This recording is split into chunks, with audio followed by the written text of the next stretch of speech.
Christ Triumphant, a devotional of Ellen G. White, January 20. Results of opposing God's plans. And the Lord God said unto the woman, What is this that thou hast done?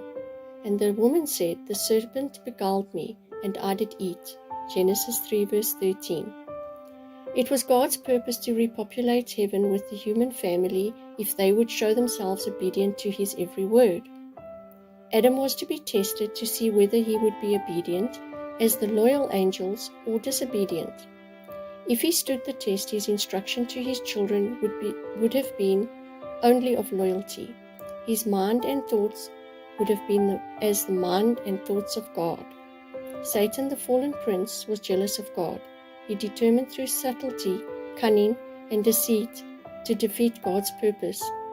He approached Eve not in the form of an angel, but as a serpent, subtle, cunning, and deceitful. With a voice that appeared to proceed from the serpent, he spoke to her. As Eve listened, the warnings God had given faded from her mind. She yielded to the temptation, and as she tempted Adam, he also forgot God's warnings. He believed the words of the enemy of God. The lie that Satan told Eve, "Ye shall not surely die," has been sounding through the centuries from generation to generation.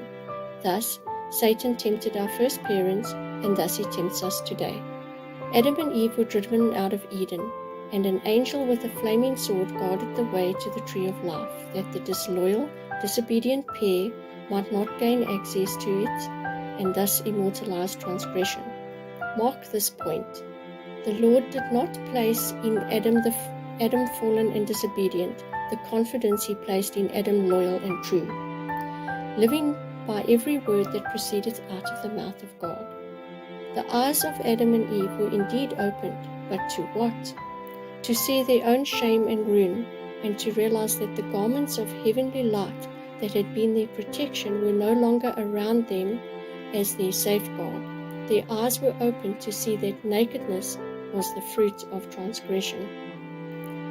All who today allow themselves to be used as Satan's instruments to lead others to disregard the commandments of God are under the curse of God. Our safety lies in a wholehearted belief in a "Thus saith the Lord." This is the declaration of truth.